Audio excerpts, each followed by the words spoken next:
Hello, it's ShadeX, and Making Fiends was a Nicktoon that had a ton of potential. It was created by Amy Winfrey and began as a web series that was on the internet during the early 2000s. The show is about a blue little girl named Charlotte who moves to a town called Clamberg. This town is ruled by an evil green little girl mad scientist named Vendetta. She rules the town because of her ability to create fiends, which are evil monsters. I watched this web show growing up and I really enjoyed it. The series came out all the way back in 2004. I remember discovering the series through the short-lived Nickelodeon streaming site called TurboNick. The site had the original web series on there prior to the TV show coming out. I also remember watching the shorts on the website MakingFiends.com, which is still around to this day. However, Flash is dying soon, so I have no idea what will happen to the website once that occurs. Still, the show is preserved in full 720p HD on Amy Winfrey's YouTube channel. Now that I've given some background information, I'll start by talking about the web series.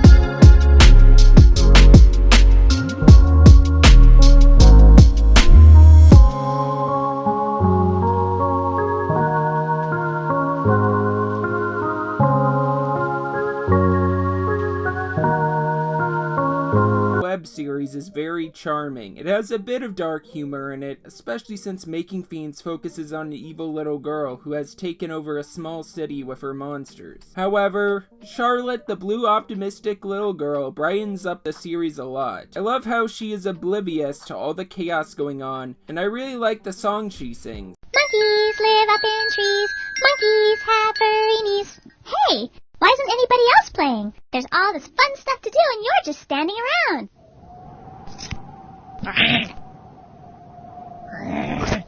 Amy Winfrey voices her in the show. Vendetta is voiced by Aglaia Mortcheva, who is the character designer for the series. She is Bulgarian and speaks it very fluently, as episode 17 of the web series, which was an April Fool's joke, has everyone speak in Bulgarian. With that context, I now understand why they chose to make that episode. Anyway, I really love Vendetta's accent as it stands out. Vendetta has a very iconic evil voice. The general plot of each episode is that Vendetta will make a fiend as an attempt to kill Charlotte, but by the end of the episode, she befriends it. Episodes also focus on the school as a recurring setting. Nothing is taught in school as the teacher, Mr. Milk, is afraid of Vendetta. The main fiends in the web series are memorable as well. The two that stand out for me the most are Vendetta's right-hand man, Grudge, a large hamster, and the giant cat that hangs out by the playground. There's also Charlotte's pet fiend, Buttons, too, who is named after her pet hamster. The web series is very memorable. I love this series growing up. I rewatched the web cartoon and it holds up still. One of my favorite episodes is the vegetables one, which I still love. In it, Charlotte is shocked to learn that the cafeteria only serves beef jerky, clams, and grape punch because Vendetta put them on the menu. She suggests that there should be vegetables. This leads to Vendetta creating vegetable fiends. Charlotte then teaches the vegetables to sing her vegetable song to Vendetta's disappointment. I initially expected this web show to be episodic, but I was surprised to learn that this web series has an ongoing plot.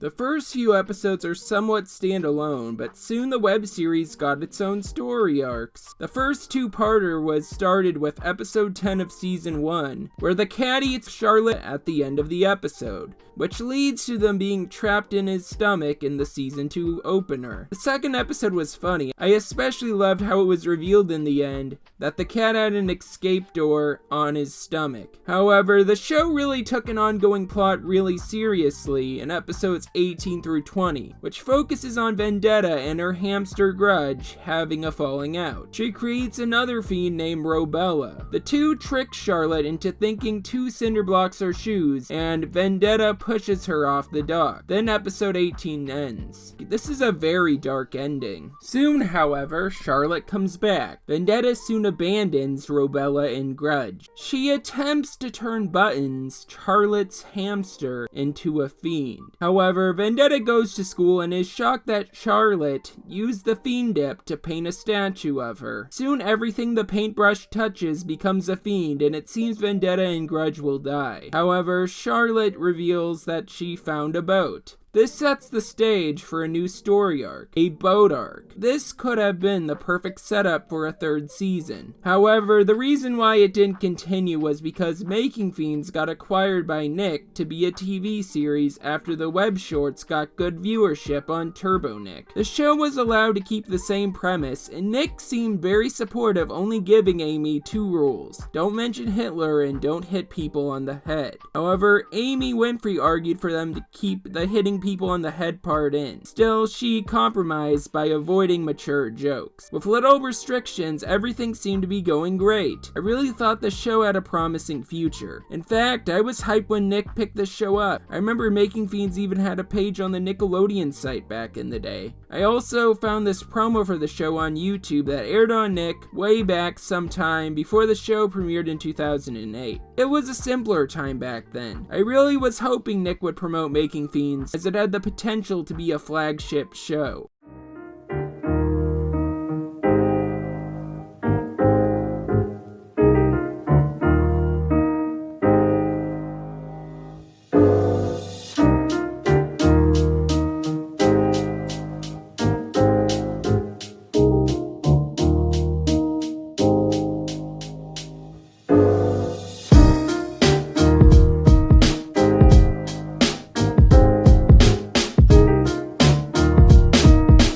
Despite the brief promotion, Making Fiends is a Nicktoon that never aired on Nickelodeon. Instead, it aired on Nicktoons Network, which is a death sentence for any original animated property Viacom produces. But rather than dwell on how the show did not get a fair chance, I want to talk about the show itself. Making Fiends only ran for 6 episodes with a total of 18 segments. The art style had the same charm as the original, but it improved a bit because of the TV budget. Also, now the show had detailed backgrounds, which improved it a whole lot more. Also, the theme song. The TV theme song is great, it slaps so hard. It's an extension of the original Making Fiends theme, which was really short. The first segment of episode 1 of the TV show has the same setup as the first Making Fiends web short, and the ending of episode 2. But it has a much richer world. For one, it doesn't start right away with Charlotte being dropped off at school. Instead, we meet her grandma, who never appeared in the web series. Another addition to the show is that we get to see more of Clamberg. In the original web series, there were 3 major locations, those being the school, Charlotte's house, and Vendetta's house. However, in the TV show, more of Clamberg is shown, which I love. Now the audience gets to see that the entire town fears Vendetta. One detail I really liked at the beginning of episode 1 was that the pet store owner fears Vendetta and Grudge, who regularly steal hamster food. This is a great scene as it adds to the show's world. The TV show reimagines a few old episodes of the web series, while also telling new stories. But rather than talk about every episode of the TV show, as the show is episodic, I'll talk about the characters, the world, and what makes Making Fiends great. First, I'll talk about the 2 main leads. Charlotte and Vendetta are 2 opposites. One is good and the other is evil. One is positive and the other is negative. One is blue and the other is green. However, they both have hamsters, so that's one thing they have in common. Charlotte and Vendetta's dynamic reminds me of SpongeBob and Squidward's. However, Squidward just wants SpongeBob to leave him alone. Vendetta, on the other hand, wants to kill Charlotte.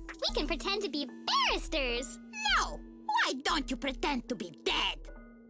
Okay. That was satisfying. The character dynamic is what makes this show work. Another thing that stands out to me are the character relationships in this show. Vendetta's relationship with most of the main characters is really straightforward. They all fear her. However, Vendetta has people in her life who care for her. Charlotte is an obvious example. However, this is common knowledge for people who have seen this show. Her relationship with Grudge is another obvious one. Grudge really cares for Vendetta to the point where he went out of his way to return to her after being sucked up by a tornado fiend and being trapped in a desert. However, there is one relationship I forgot about in this show. There's also Vendetta's parents, who she shrunk down and put into a cage. Vendetta does not treat her mom and dad well, but despite all that, they love her unconditionally. They even feel safer with her than they do with Charlotte, who loved them too much and unknowingly put them in danger in the episode segment Parent Napped. Despite being loved though, Vendetta takes this all for granted. She constantly berates Grudge and treats her parents like pets, who she feeds one bean to occasionally. Now I'll go to the topic of Charlotte's relationships with the supporting cast. At the start of the show, the students give Charlotte words of wisdom in an effort to keep her alive. They tell her that Vendetta is evil and that her fiends could capture her.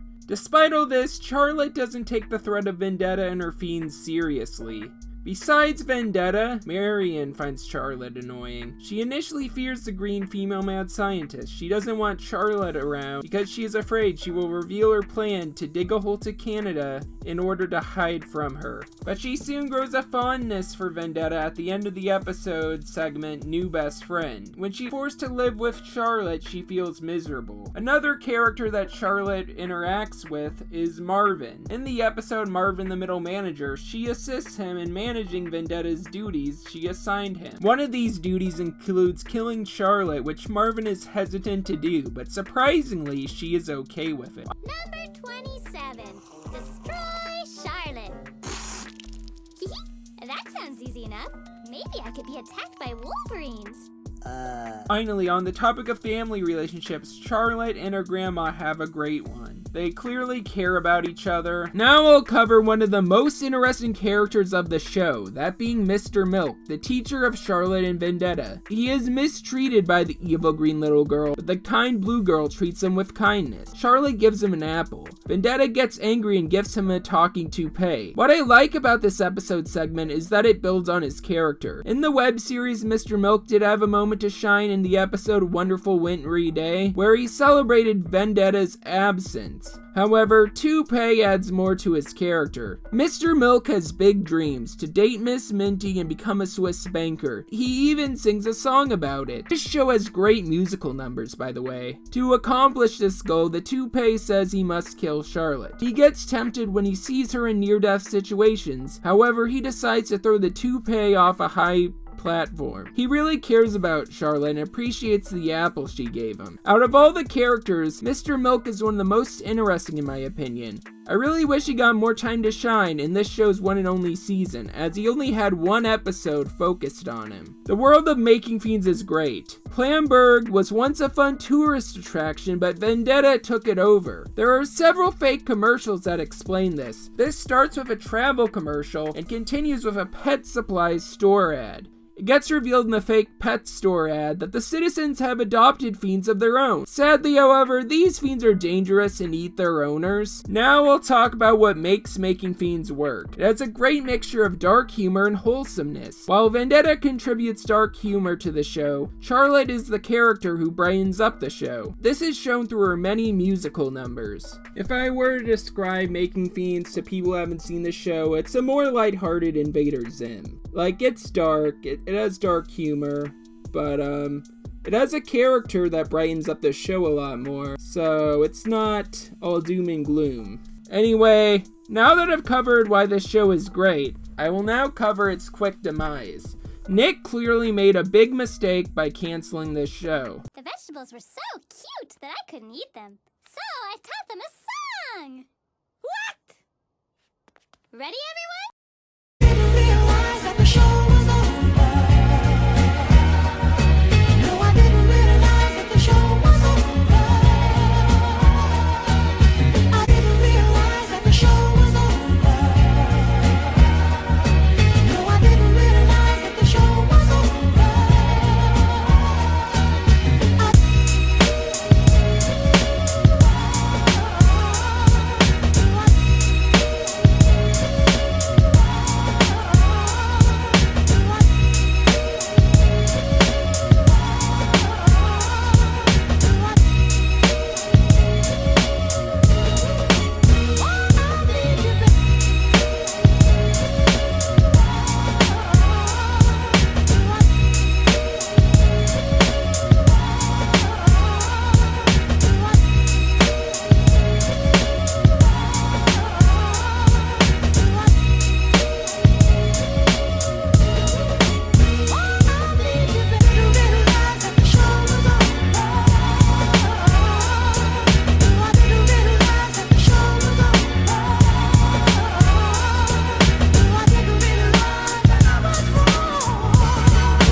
Making Fiends never aired on Nick. It just abruptly premiered on Nicktoons. It ran for 6 episodes, and I assume there were meant to be more. This saddens me because a lot of work was put into this show, and Amy Winfrey was very passionate about it. Thankfully, however, she's moved on to better things. She directed multiple episodes of BoJack Horseman and even started a new web series called Hooray for Hell with Peter Merriman, who wrote for Making Fiends. Still, it is clear Amy is definitely disappointed with Nick about their choice to cancel Making Fiends. After the Ren and Stimpy reboot, which quickly got shelved, was initially announced, she felt the need to speak up about how Nick treated Making Fiends. She said she wasn't happy that Nick ignored her show and later put a portrait of her on the creator wall years later. She told them to give new cartoons a chance instead of reviving the past. Despite Making Fiends being cancelled, she did 2 parodies of the show. One is Making Friends, which is a role reversal of the show. It's hilarious. Evil Charlotte actually freaks me out. Also, there's a short called Baking Beans, which is funny as well. Anyway, what have we learned? Nickelodeon sucks. It's a shame they mistreated this show. Amy Winfrey had a lot of ideas for this show, specifically how to promote it. She wanted Nick to promote it in a big way at San Diego Comic-Con. She wanted a giant cat decoration and a guy in a Grudge costume. Sadly though, Nick told her that they would do it next year, but next year never came. Overall, Making Fiends is a cult classic and is one of my all-time favorite Nicktoons. I will miss this show, but I won't cry that it is over. I'll just smile that it happened. This has been ShadeX, and I hope you all have a happy Halloween and feel nothing but good vibes. Once there was a little girl, a girl who could make fiends. She kept the whole town terrified, the girl who could make fiends. Then there came another girl who wanted to be friends, and Etta cannot stand her, so she plots her end.